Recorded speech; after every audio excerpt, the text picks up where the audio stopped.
l'Ukraine, Oui. il y a le proche et Moyen-Orient, avec Oui. Israël et la Palestine, et aujourd'hui Oui. le Liban. Oui. Nous allons en parler dans la seconde partie de cet entretien, juste après une petite pause, Monsieur le Président. Merci. Restez avec nous et on se retrouve tout de suite. Merci. À très vite.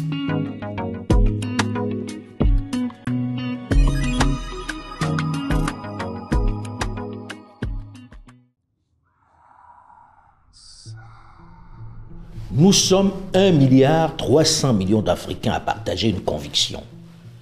L'Afrique telle qu'elle fonctionne va mal. Il faut donc la repenser profondément. Même si le berger essaie toujours de convaincre le mouton qui l'amène à l'abattoir que leurs intérêts sont communs.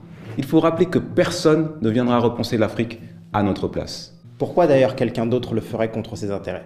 Personne ne peut aimer l'Afrique plus que les Africains. C'est pourquoi il est urgent de nous prendre en main. D'en finir avec nos complexes d'infériorité. D'en finir d'attendre la solution des autres. Notre démographie est un formidable avantage. Chacun d'entre nous a un potentiel, un talent, quelque chose de distinctif à apporter. Personne n'est trop petit ou trop grand pour apporter sa pierre à ce chantier titanesque. Chaque idée compte. Et on doit passer de la parole à l'action. C'est pourquoi il devient urgent de se mettre ensemble pour repenser notre continent, de nous unir sans complexe autour de cet objectif. Si vous êtes Mansa, vous pouvez, où que vous soyez, réunis par groupe de 30 personnes minimum, Devenir les ambassadeurs de Mansa en créant votre club partout dans le monde. Créez votre club Mansa, devenez des ambassadeurs et faites entendre votre voix. Pour les conditions de création des clubs Mansa, rendez-vous Sur nos plateformes.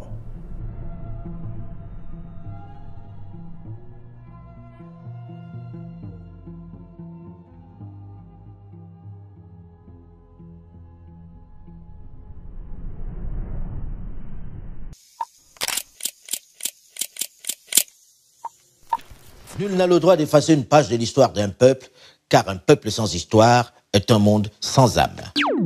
Le grand jour tant souhaité est enfin arrivé. Indépendance, En vertu du droit des peuples à disposer de l'air. De ce moment et à jamais, notre État libre et indépendant. Il n'y a pas de dignité sans liberté. C'est par la lutte qu'elle a été conquise. La patrie ou la mort. En Afrique, il y a un grand diable qui vend les autres Africains.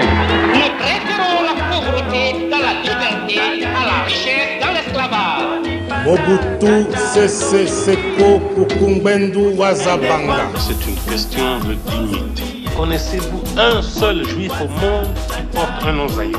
Después de haberlos ultimado bajo la estatua del profesor Lumumba, nous avons connu les ironies, les insultes, les coups que nous devions subir matin, midi et soir parce que nous étions des nègres. Si un journal français m'attaque, un journal gabonais attaquera Mitterrand. Ah, c'est fini cet état des choses. Vive la liberté, vive le Cameroun indépendant. C'est nous même qui luttons, c'est le peuple congolais qui lutte, c'est l'armée populaire de libération. la patrie ou la mort, la patrie ou la mort.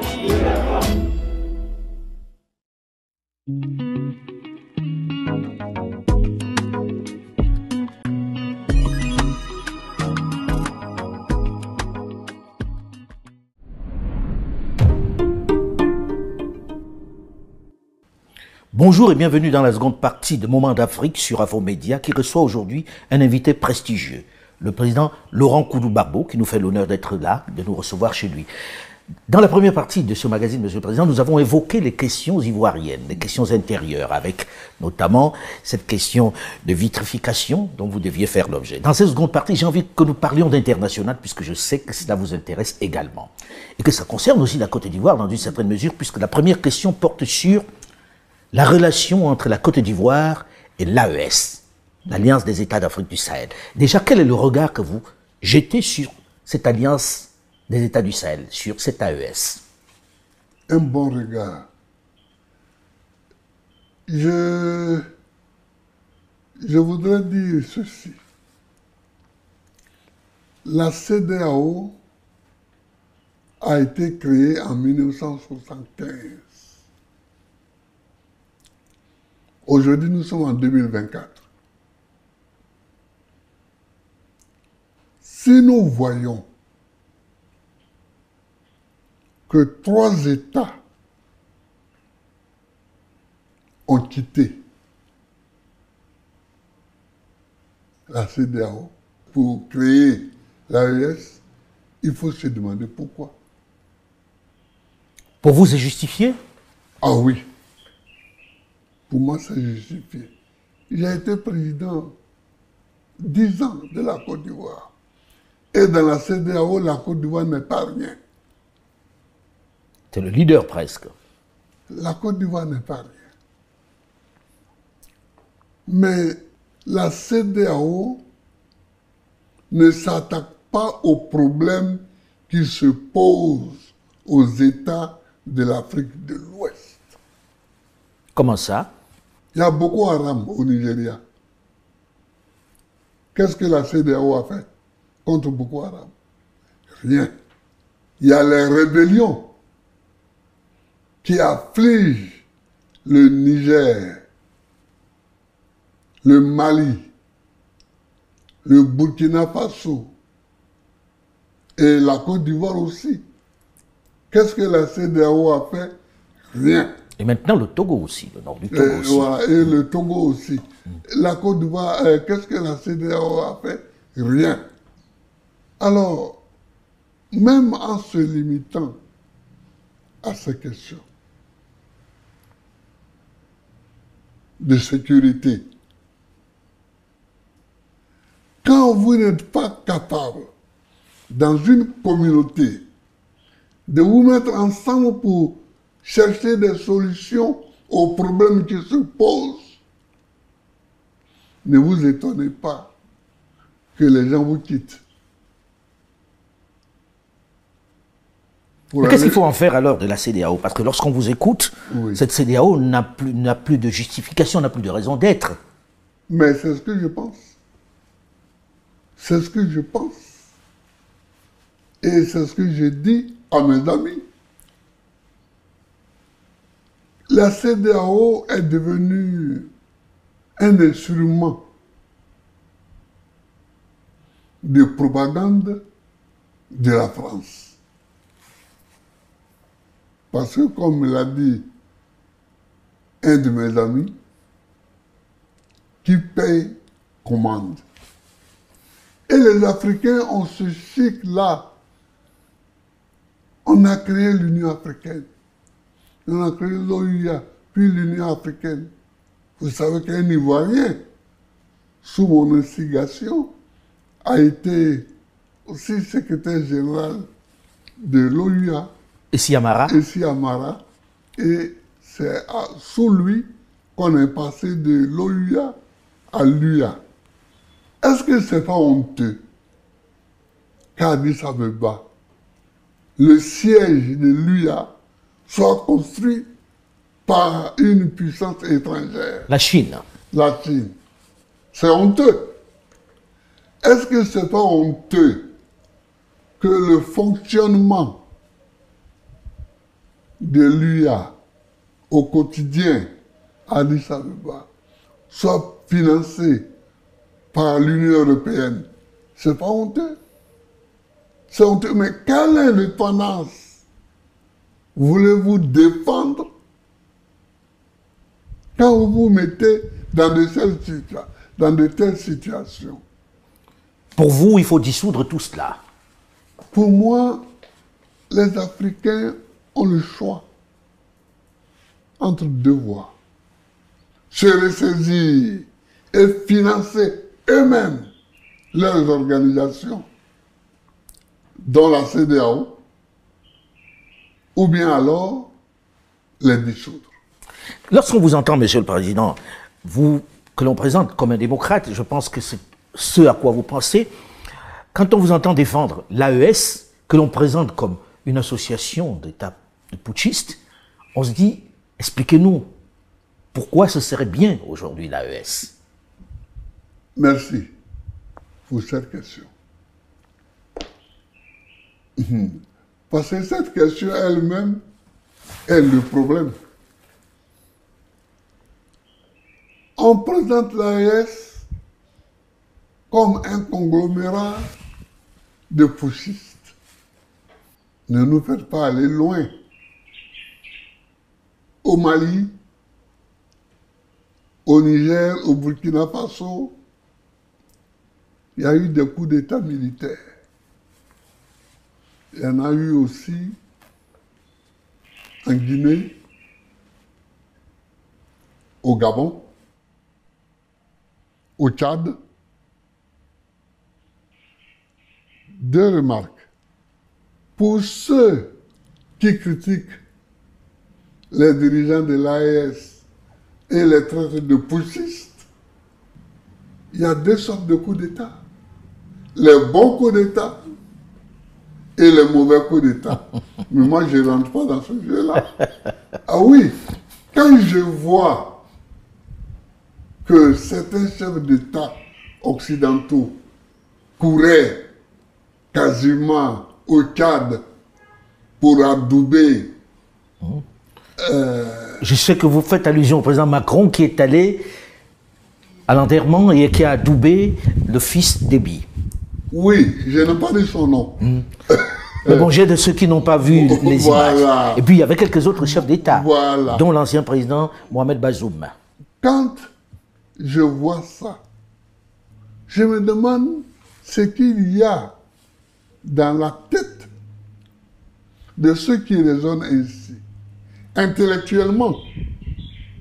Parce que ou bien un coup d'État est un coup d'État, ou bien il n'en est pas. Ou bien il n'en est pas. Mais ça, c'est la première catégorie de gens qui... La deuxième catégorie, c'est qu'il y a des coups d'État civils. Il y a des coups d'État civils qui n'utilisent pas les armes. Quand votre constitution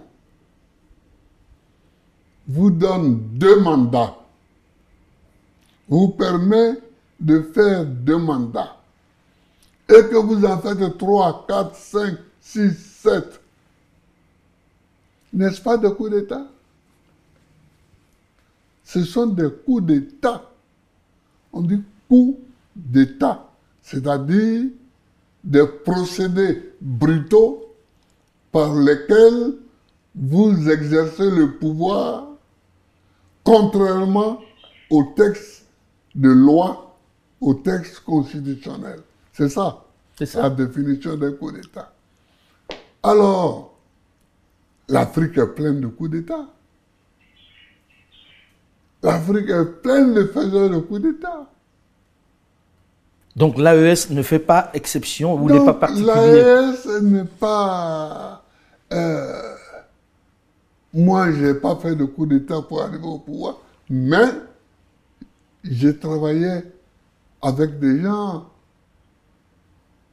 comme Lansana Conté. J'ai travaillé avec beaucoup de chefs d'État issus de l'armée. Pour vous, ce n'est pas rédhibitoire que ces gens soient issus de l'armée et qu'ils aient fait un putsch. Monsieur le Président, aujourd'hui, très concrètement, on sait qu'entre la Côte d'Ivoire et les États de l'AES, il y a une vraie tension. La relation n'est pas bonne du tout, c'est le moins que l'on puisse dire. Oui. Imaginons que vous soyez aux affaires aujourd'hui. La relation va s'améliorer. Vous rétablissez les relations avec l'AES? Oui, parce que je vais les considérer comme des États, tout simplement. Comme des États qui ont leurs dirigeants, qui sont arrivés au pouvoir par leurs moyens. Mais enfin, je ne peux pas recevoir le président gabonais. Oligui Nguema? Oui, Nguema, ici. Et puis, rejeter Ibrahim Traoré. Ou Assimi Goïta. Assimi Goïta. Ou bien Tchani. Monsieur le Président, oui. Ok, vous êtes, on imagine, hein, c'est un scénario. Oui. Vous êtes aux affaires, vous rétablissez les relations avec eux. Oui. Est-ce que vous pensez que cet AES doit s'étendre à d'autres États voisins? Vous pensez que c'est plus viable en remplacement des autres institutions, des autres États qui sont dans la région et qui, d'après vous, sont tenus par d'autres. Mais ça dépend, justement, tenu par qui et pour faire quoi. Voilà les deux questions. Moi, je pense qu'il faut régler le problème monétaire. Le CFA? Oui, le problème monétaire. Et trouver donc une raison valable pour s'associer. S'associer sur la base d'un projet économique. D'un projet monétaire. Monétaire. Clairement. Parce que ce n'est pas la peine d'aller à la CEDEAO pour avoir encore 4, 5, 6 monnaies, 7 monnaies. Ce n'est pas la peine. Vous comprenez? Il est temps, aujourd'hui, depuis 1960, que l'Afrique règle ses problèmes monétaires. Son problème monétaire. Elle le réglera ou bien pour le continent tout entier. Bon, mais je suis un peu sceptique. Mais les blocs de pays peuvent se mettre ensemble pour qui se créent comme ça, comme la CEDEAO, comme les associations de l'Afrique australe, peuvent s'agglutiner autour d'une monnaie. Parce que ici, en Afrique de l'Ouest, on commerce. Tous les États de l'Afrique de l'Ouest commercent. En Afrique du Nord, ils commercent. Voilà. Alors, Monsieur le Président, voilà. On a compris qu'il faudrait qu'il y ait des grands blocs qui se réunissent autour d'une monnaie et pour pouvoir commercer, et ça va faciliter les choses. Alors, lorsque l'on parle de ça, on parle d'actualité internationale, on ne peut pas ne pas parler de la guerre en Ukraine. Oui. La guerre en Ukraine qui, finalement, s'invite aussi en Afrique, puisqu'on a vu l'Ukraine aider une partie de la rébellion au Mali, parce qu'il disait combattre les Russes qui sont sur place. Quel est le regard que vous avez sur cette guerre en Ukraine, Monsieur le Président? Êtes-vous de ceux qui pensent qu'il faut être derrière l'Ukraine, comme le demandent les grandes puissances, ou bien que dans tout ça, il y a encore une injustice? Si il y a une injustice, moi je pense, quand je vois la guerre d'Ukraine, je pense en 62, à ce qui s'est passé à Cuba. La baie des cochons, la crise de la baie des cochons. En 62, l'Union soviétique de Khrouchtchev a installé des missiles à Cuba. John Kennedy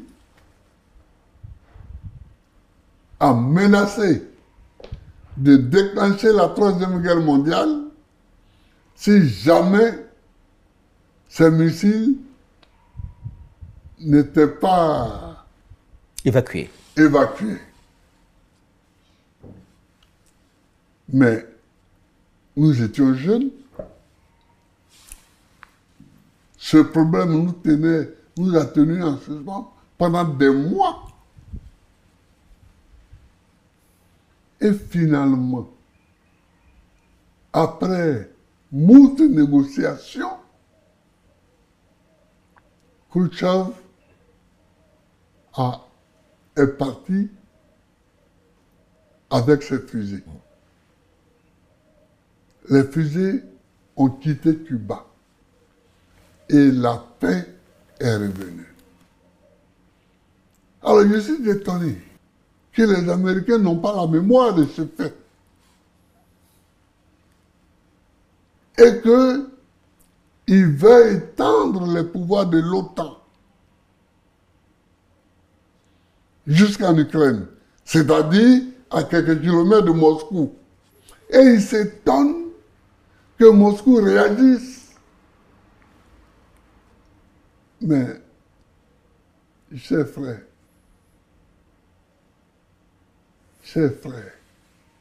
quand on tape quelqu'un, on a toujours la même manière de réagir. Vous comprenez? Pour vous, c'est légitime là? Moscou réagit aujourd'hui comme Washington a réagi hier en 62. Voilà. Pour ceux qui n'ont pas de mémoire. Et voilà pour ceux qui n'ont pas de capacité de se souvenir. Alors ça amène à ce débat qui veut que, d'un coup, lorsque vous êtes dans la posture que vous avez adoptée, c'est-à-dire dire que ça peut se justifier la réaction de Moscou. L'ex-président Laurent Gbagbo sera-t-il candidat aux prochaines élections présidentielles en Côte d'Ivoire? Voilà, c'est la question actuelle.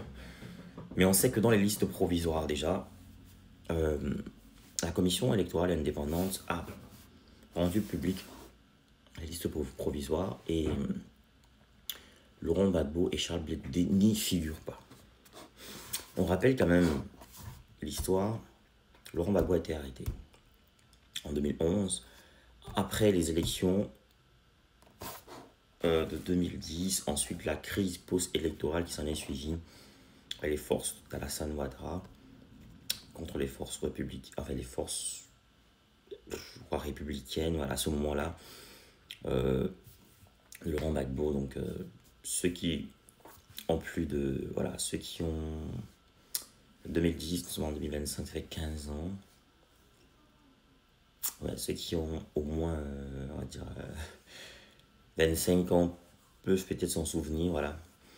Mais les autres, c'est un peu difficile. Donc du coup, Laurent Gbagbo, suite à cela, a été arrêté, emprisonné à Korogo pendant un an, presque un an, emprisonné à La Haye pendant 7 ans, et puis assigné à résidence, on va dire, une forme d'exil en Belgique pendant 2 ans. Au total, ça fait 10 ans. Ça fait 10 ans total. Donc,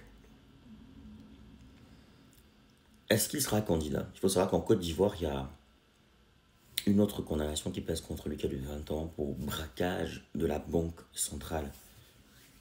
La BCAO, en fait, les États de l'Afrique de l'Ouest. Et c'est cette condamnation. C'était attendu, Charles Blé Goudé et Laurent Gbagbo écartés provisoirement des listes électorales de la commission électorale indépendante de la Côte d'Ivoire. Alors, Charles Blé Goudé, dans cette vidéo, dénonce une injustice. Il réclame le fait qu'aucune autre cour ne peut le juger.